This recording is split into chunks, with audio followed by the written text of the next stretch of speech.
My name is Kevin. I am the lead pastor of Connect Us Church, and I'm so glad that you're here with us today. Maybe you're joining us online, and I'm so glad that you are joining in as well. Maybe it's your first time with us. I'm super excited that you're here. This is an incredible day to celebrate Jesus and that He's alive. I said Jesus is alive. Anybody excited that Jesus is alive this morning? If you're not excited right now, in about half an hour, I guarantee you will be. So I want us to get started this morning by envisioning something. And maybe you might need to close your eyes to do this, but I want you to envision that you're driving a super fancy car. You know, just super fancy inside and out. And it's not just, that doesn't just look good. I mean, like this thing is so fancy, it doesn't even need gas to drive. And for you that drive electric cars, you don't even have to charge it. And it's so cool that you never have to take this car into the shop to get an oil change or a tire rotation or any other service appointment. It just works all the time. Can you picture it? You're taking up this fancy car, you turn into the driveway, and this driveway is a beautiful driveway. It is a curvy driveway up the hill, and you're not quite sure what's at the top. But once you get to the top, you realize the ocean's on this side, and the mountains are on this side, and right in the middle is the most beautiful house you've ever seen. And you drive around right to the front door in that circular driveway, and you park the car, and you get out, and you walk towards the front door, you open the front door, and you go into that beautiful house because that's your house. And you walk in and you go right to the kitchen because you've got a meal to prepare, and so you walk around the corner to the most immaculate kitchen you've ever seen. And you walk over to the fridge and you look at the fridge and you open the fridge, and it's one of those fridges where the angels sing when you open it, so bright and shiny, like, oh, it's amazing. And it's stocked full of all your favorite drinks. And inside is the full, like, whole ingredients to your meal. They're perfect ingredients. They're healthy and just everything you need for this meal that you're about to prepare. And some of you are like, I don't like to prepare meals. I'm telling you, you like to prepare meals in this kitchen. It's beautiful. And so you prepare this amazing meal, and it's finished, and it's like serving onto the table while your family, just at the right moment, just comes right on in. And they're so happy to see you. They're smiling, they're having an amazing time. They run over to you and give you the biggest hug, and they're so grateful for what you've done for them, this meal that you've prepared for them. They're so excited for this family dinner that you get to enjoy together, and you sit down and have the perfect dinner. A great conversation, and it's so inspiring and so great. You're like, I wish other people would enjoy this with me. And so guess what? After dinner, you go out to the fire pit, and all your neighbors come over. And I'm telling you, this is a beautiful fire pit. You got chairs, you got all the stuff. You're roasting s'mores, and you're having the greatest time of your life because all your neighbors are your best friends. And the night just goes on and on. It seems like it never ends, and it's just a wonderful, wonderful experience. Can you envision it? No, you can't envision it. That's not real. That's something made up in your mind. You're like, life is not that way. Because you know what would happen, right? You go into that kitchen to grab in that fridge, that's a beautiful fridge, and you pull out that glass of milk, and you sit down with that cookie you're going to have for dessert after dinner, and guess what? The cookie don't fit in the glass. You're like, come on, right? This is the world that we live in. Like, I'm not going to cut that cookie in half. I'm going to ruin the taste.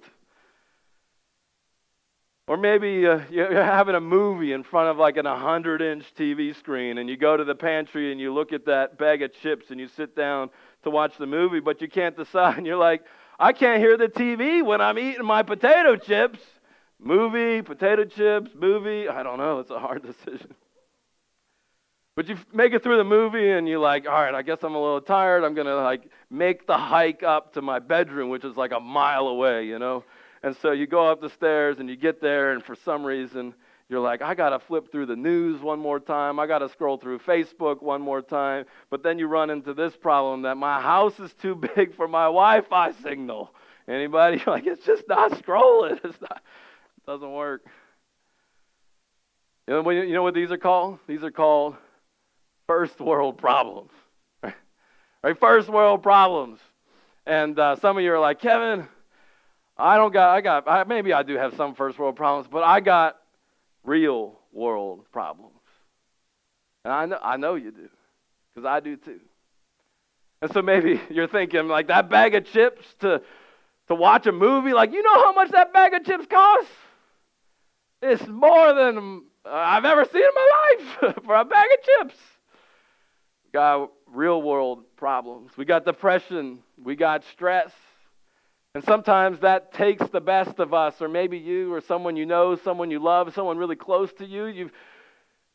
You've had this feeling overcome you that you just want to end it all and maybe take your life, and you got to go get some help, and you go to the hospital and they take care of you for a couple days, and they send you out with a piece of paper and say, call this number, they might help you. You're like, that's all? That's all they can do to help? Like, really? Like, we got some problems in this world. Maybe you're dealing with anxiety about the kids, anxiety about the car, anxiety about work. You know what's crazy for me that I've noticed over the last, it's been so long, way too long, year and a half. I try and stay up on what's going on in Lancaster County, in my city. You know, I follow through on social media a lot with some of the news sources, and it seems like almost every single day somebody's shot in our area. Like, what is happening? Like, we have serious problems, real world problems, and some of you are deeply affected by those events and people that you know or loved ones, and it's just like, oh, there's something broken, something wrong. There's real world problems of bullying, of sexual harassment, of sex trafficking. There's relational problems, marriage issues, marriage problems, remarriage issues, marriage or extended family problems. Like, it just looks like every single place we look, something's wrong or something's broken or there's an issue or there's a problem. And oftentimes we think that, man, like, my life is so messed up. And we think that because, like, you know all the details of your life. And we look at everybody else and say, oh, their life's so perfect and their life's so good and they have it all together. That is until you, like, talk to them. And then you realize that they're more messed up than you are, right? There's all real world problems that we all face and we all have. There's something fundamentally wrong with this world, and everybody has to try to explain it. And everybody does have to explain it. I mean, there's so many different explanations out there for why the world is the way that it is. But the one that doesn't make any sense to me is when people say, you know what, everything's just generally good. Or every person is just, deep down, they're just good people. Really? Like, that doesn't line up with my experience. That doesn't line up with my reality. That's called delusional. Like, there are real world problems, and we've got to figure out why they're there. There's got to be an explanation for those things. And I think that the best explanation for why the world the way it is that it is found in God's Word, what we call the Bible. And if we go back all the way to the very beginning, where the writer of the book of Genesis tells us that there's like this, he uses this metaphor of a snake. Well, it was perfect at one time, but then a serpent showed up and he deceived Adam and Eve, and they sinned, which is like this thing that broke everything. It just, dysfunction entered into the world.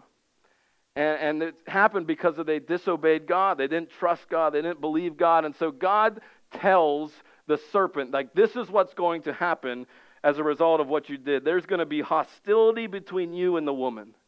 Like, there's going to be something that is just always going to be there. There's going to be a war between humans and wrong, and humans and not right, and dysfunction and reality, and you're trying to do right, but you can't. Like, there's going to be this war, this enemy, this enmity between sin and the devil and the snake and the woman and your offspring and her offspring. He will strike your head, but you will strike his heel. That heel strike of a serpent hurts. And it's impacted every single person on this planet. It's infected every single person to one degree or another. It hurts, and it will then lead to death. And so we've talked about first world problems and laughed a little bit, because you got to laugh before you talk about real world problems, right? But those real world problems don't really even hold up to the magnitude of what I call the world problems that they millions, hundreds of million people are dealing with every single day. Let's just look at a couple this morning, like this world problem of like food and hunger. This idea that, and I looked up some statistics for this message to make sure I kind of knew what I was talking about. And you know, they say like 71% of statistics are made up on the spot, right? Some of you are like, whoosh. But I try my best to figure out the statistics for these kind of issues. And they say that 800 million people deal with chronic hunger on this planet. That's like 1 out of every 10 people don't have enough food to eat on this earth. And they say out of the 250 million of those 800, they're in immediate danger because they have so little food. Like, that's a world problem. And what do you do with a world problem that magnitude? Are you going to solve that? Am I going to solve that?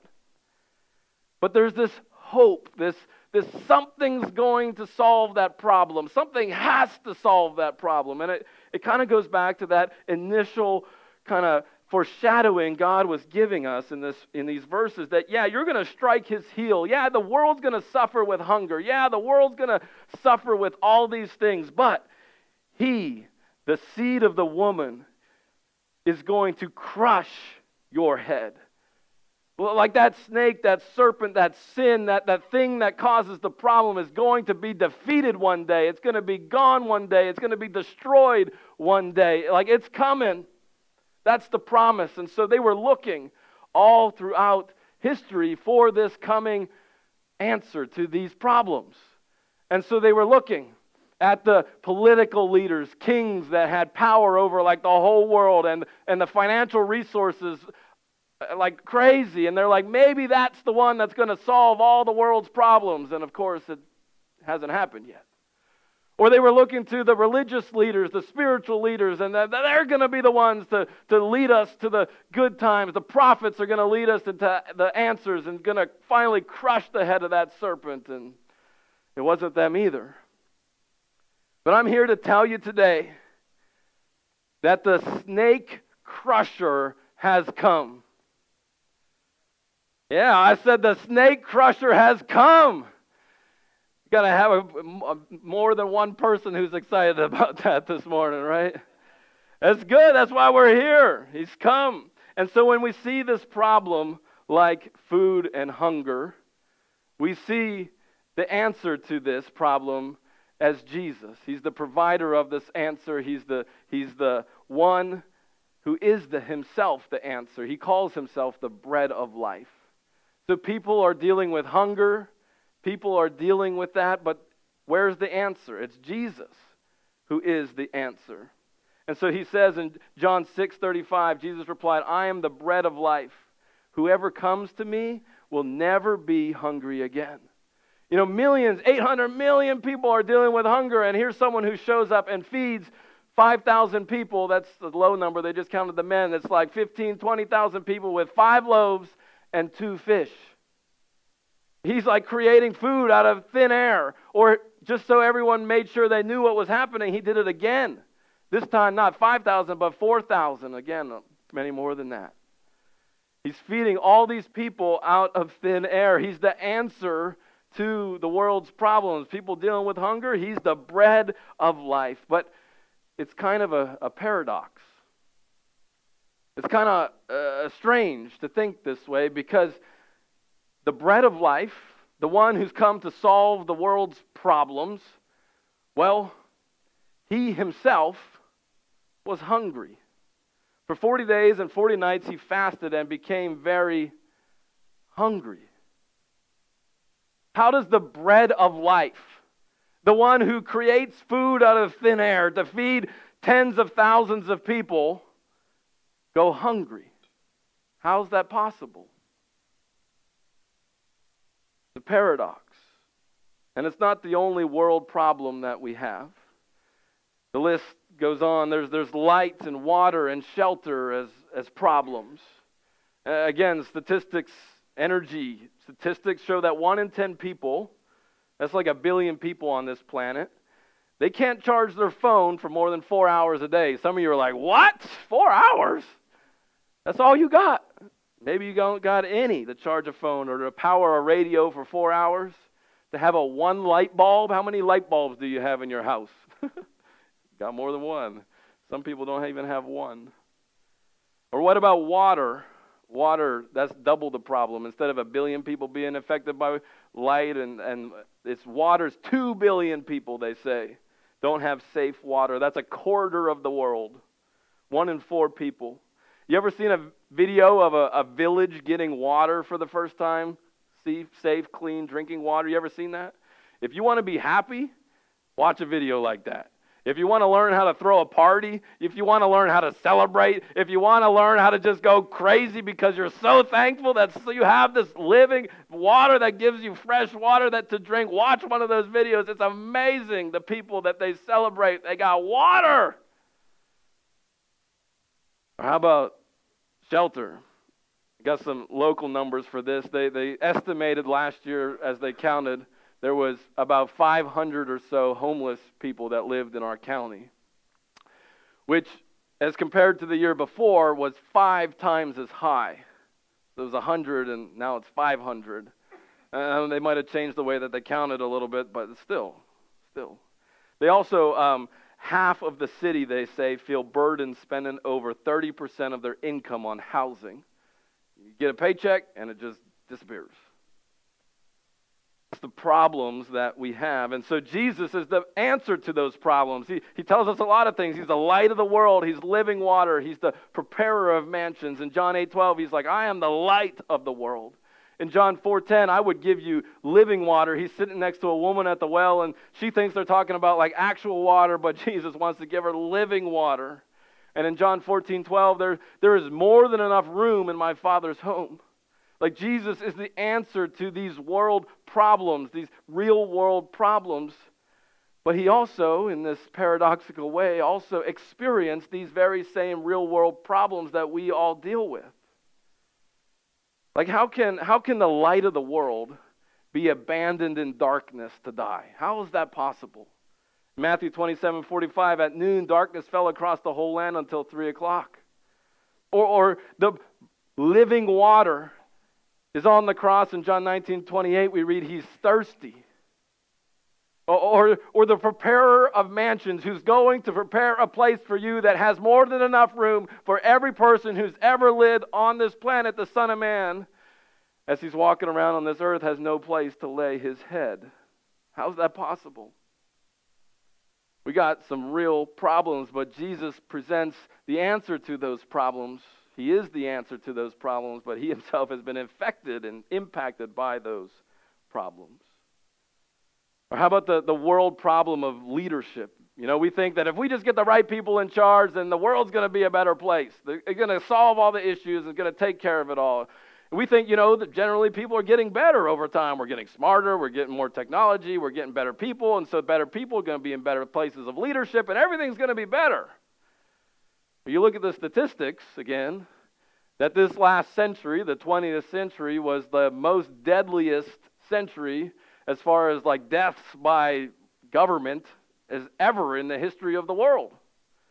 There's a political scientist named R.J. Rummel, who said that almost 170 million men, women, children have been shot, beaten, tortured, knifed, burned, starved, frozen, crushed, or worked to death, buried alive, drowned, hung, bombed, or killed in any other myriad of ways the governments have inflicted death on unarmed, helpless citizens and foreigners in the 20th century. Through war, through genocide, it's been was the worst century the world has ever seen. It's a problem. It's a world problem. So what's the answer? I mean, Jesus shows up. He's like, okay, that's leadership. Obviously, it's not the answer. But let me tell you, I'm the good leader. I'm the good shepherd. The good shepherd who leads my sheep. And he says a good shepherd sacrifices his life for the sheep, whereas a hired hand will run when he sees a wolf coming. No, Jesus knows the difference between a good leader and a bad leader. He said a good leader is going to be somebody who gives their life for his people, who lays their life down. When enemies come and attack, he's literally the gate that lays down and keeps the bad guys out and protects his people. But someone who's just paid to be there, that's a bad leader. Because what happens when bad stuff comes, they start running. They start protecting themselves versus the people they're supposed to be leading. And so when Jesus, again, he knows the difference, but he's standing in front of one of the most powerful people on the planet, Pilate.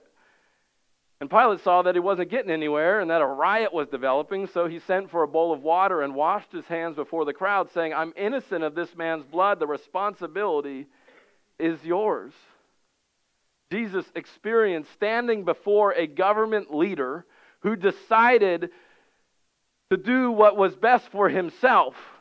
He knew what was right, he knew what was true, and he didn't care.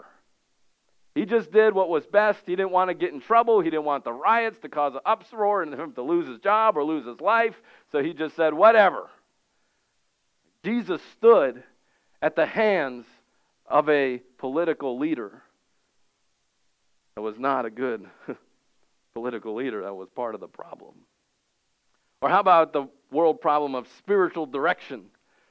You know, a lot of people say that religion in general is like the root of all of the world's problems. Like if the world just didn't have religion, then like everybody would be able to get along and everyone would be happy. But I'm like, that's impossible. Because people believe in all sorts of stuff. Like you can't stop somebody from believing in something. I mean, people believe in trees.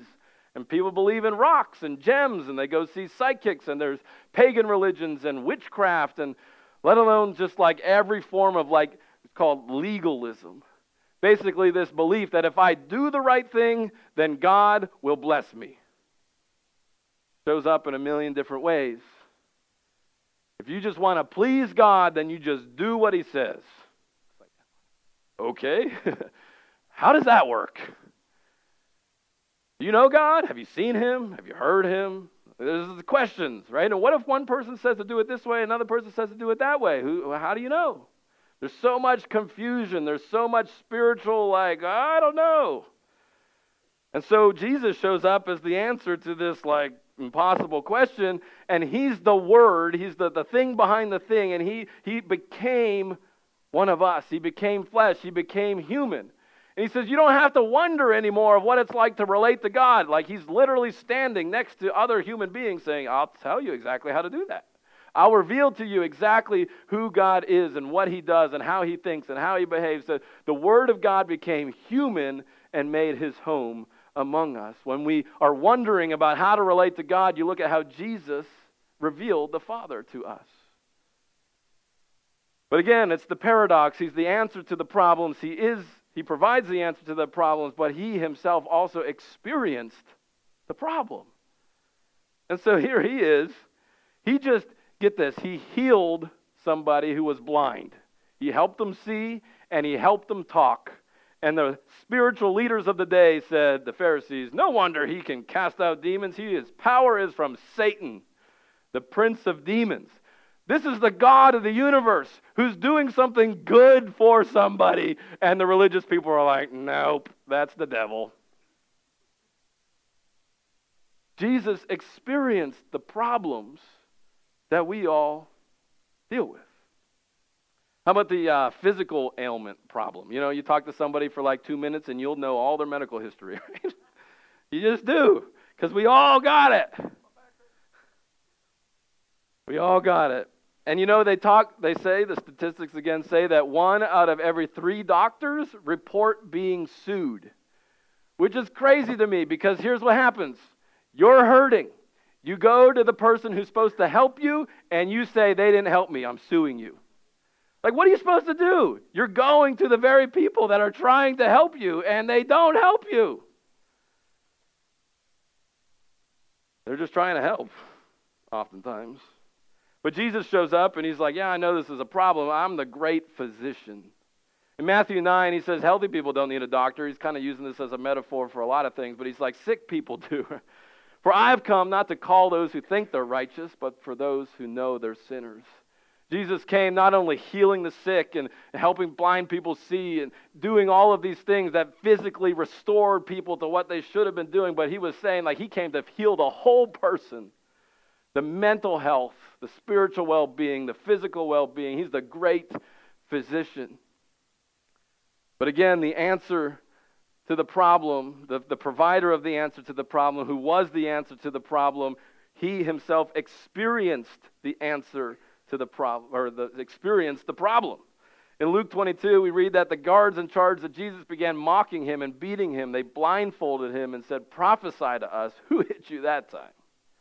And they hurled all sorts of terrible insults at him. Jesus experienced the problems, the world problems of this world that are there because of that snake bite that infected everything, that impacted everything, that broke everything, that dysfunctioned everything. How about the world problem of relational problems?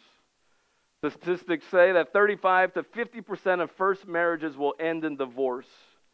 And if you're remarried more than one time, the number or the percentage of that just continues to go higher and higher and higher. They say 33% of people are lonely, and the loneliest people on this planet are the young people. 8% of people say they have no close friends. And if you have friends, half of people say they have 1 to 4 close friends. Like if you got one good friend in your life, you are blessed. You are doing good. That's one friend. Like, we want more than one friend. Like, there's a problem our world has, a problem, a real world problem. And so here's Jesus who shows up and he's like, "I'm a friend." And they criticize them for being a friend of sinners. But then in John 15, he's sitting with his closest disciples, his closest followers, and he says, "You are my friends since I've told you everything the Father told me. You're my friends. I'm going to share everything with you. I'm going to share my deepest self, my true self with you. You're my friends." But in the hour of Jesus' greatest need, where did his friends go? They deserted him and ran away. The great provider of the world's problems, who is the answer to the world problems, experienced all of the world's problems. The last one, world problem, might be the biggest one, because what do you do about death? You know, and unfortunately, sorry to break the news to you, but even after attending an Easter service at church, the statistics are still 100 out of 100 people are going to die. And if you didn't catch that, that's 100%, which means you and me. One day, death is coming for all of us. There's no way to avoid it. And, you know, as we wait for that moment to come, we've all kind of experienced death in our own unique ways, by loved ones passing away, or family members, parents, children, loved ones, siblings, neighbors. Death hurts. Which, this is just an interesting fact. Why does death hurt?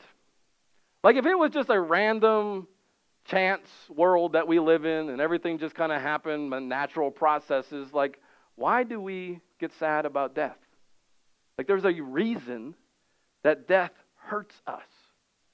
And so we got to figure out what that reason is. We got to hope for the answer to that thing. Like there is an answer coming. There is one that will get rid of this problem forever. And so when Jesus showed up, who's the snake crusher, he said, "I'm the resurrection and the life. I'm the answer." Jesus is talking to this lady. He said, "I'm the resurrection and the life. Anyone who believes in me will live even after dying. And everyone who lives in me and believes in me will never die." Jesus had one of his best friends die. And he cried. He felt the pain of death. And he said, "I let him die because I wanted to show him I'm not just a healer. I'm not just a good teacher. I am the resurrection. I am life." But it's one thing to bring somebody else back from the dead, you know. It's cool. I mean, anybody else do that before? No, Jesus did it. That's good. But it's a whole nother level to predict your own death and resurrection and pull it off, right? Don't you think? And so here's Jesus in just one of the many times that he did that in Mark 10:32-35. He took the 12 disciples aside, and Jesus once more began describing everything that was about to happen to him. He said, listen, we're going up to Jerusalem where the Son of Man will be betrayed to the leading priests and the teachers of the religious law. They will sentence him to die, hand him over to the Romans. They will mock him, spit on him, flog him with a whip, and kill him. But after 3 days, he will rise again. And so why, over and over again, Jesus was telling these things to these people because he was trying to get them to understand, like, I've told you these things before they happen so that when they do happen, you will believe. Like, it's going to look like it's bad. It's going to look like it's the end, but I'm already telling you, I'm preparing you, like, this is what's going to happen. This is what's going to happen. Just believe when it happens. Just believe when it happens. And so here's Jesus, the answer to death. The guy who resurrects people from the dead.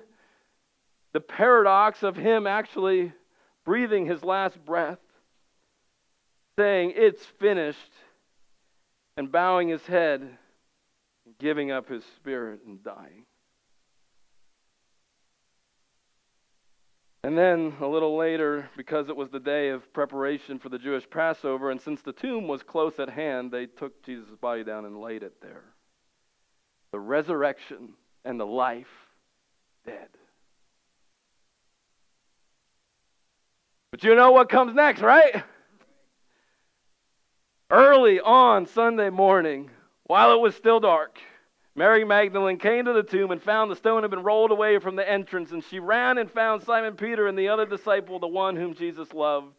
And the disciple who had reached the tomb first also went in, and he saw and believed. For until then, they still hadn't understood the scriptures that said Jesus must rise from the dead. Jesus is the answer to the world's problems. He provides the answer to the world's problems, but he also, it was impacted by all the world's problems. Jesus doesn't just provide the answer, right? He is the answer. And so he is the resurrection when dead things are there. He is the life. He is the bread of life when you're hungry. He is the living water when you're thirsty. He is the great physician when you're hurting. He is the great I am for the thing that you lack, for the thing that you need, for the thing that you hope for. He is. He just is. He is the great I am. He's the good shepherd who's going to lead you and lay his life down for you. That's who he is. And so the question I have for us today is just simply this. Do you want these things that Jesus provides? Or do you just want Jesus? Because Jesus is the answer to all of our problems, all of the world problems. He's the promised one from the very beginning who will crush the head of that serpent, where sin and death will no longer have any power over us. But just believing in Jesus isn't going to make all your life problems go away. Do you know that? And I think it points back to the way God saved us, to the way Jesus answered the problems of this world. He didn't just sit in heaven and wave a magic wand and say, okay, everything's good now. He could have done that if he wanted to, but he didn't. He came and became one of us, a human being, 100% God, 100% man. And he experienced all of these effects of the snake bite, just like you and I do. And he even experienced the greatest effect of that sin, that greatest effect of that snake bite, which is his death. He died, and every single person thought it was game over, just like any other political leader who ever lived. Just like any other spiritual leader who ever lived. It was done. It was over. Maybe his teachings would live on, but that was it. But come on, somebody. Jesus did what only Jesus could do. He did exactly what he said he was going to do. He did not stay dead. He rose again. He is alive.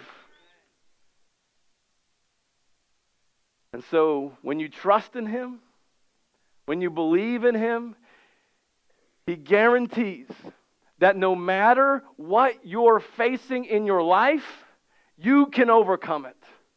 I said, no matter what you're facing in your life, you can overcome it. And your eternal life that He gives you as a free gift that starts now and it continues into eternity and never ends. And it is better than anything you could ever imagine in your head. So do you just want the things Jesus gives you? Or do you want Jesus? I want to give you an opportunity this morning before we go to just declare, maybe in a public way like this, to just be like, I want Jesus.